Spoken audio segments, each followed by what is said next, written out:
So let me start.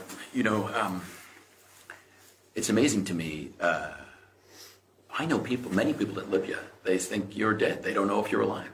Yes. It's.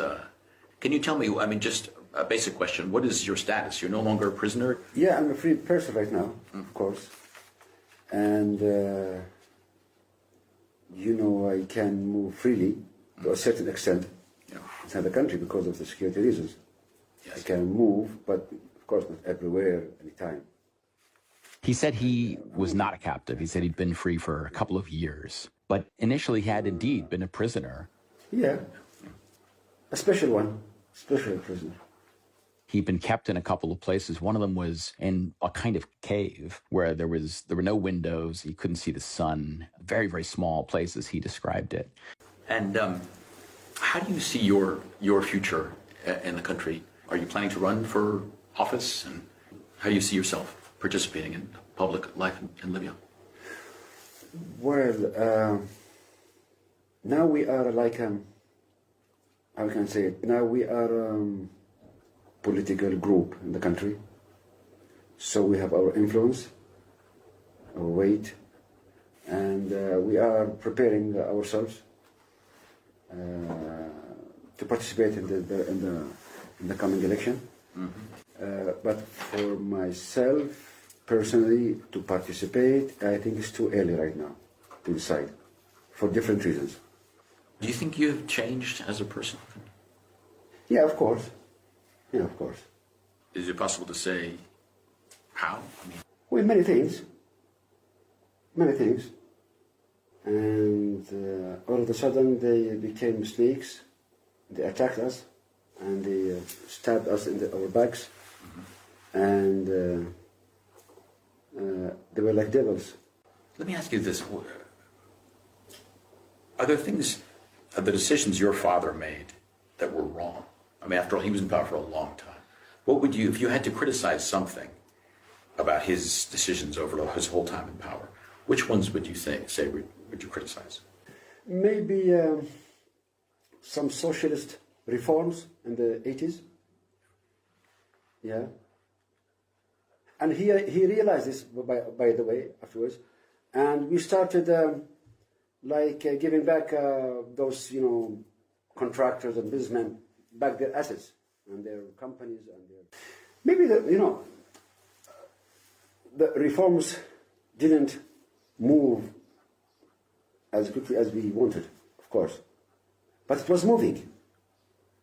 It was moving. Yeah. So everything was okay.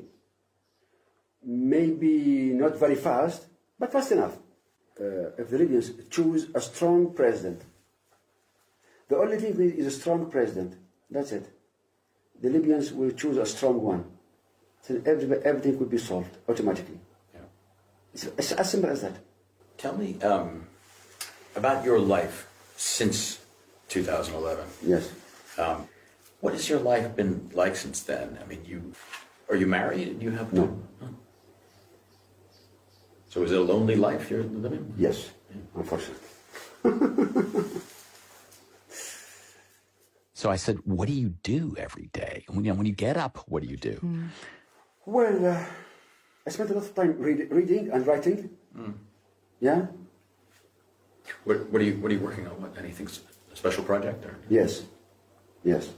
What is it? In English. The word in English. Marafiqin. Hypocrites. Yeah. Hypocrite. Is this partly about your experience? Yes.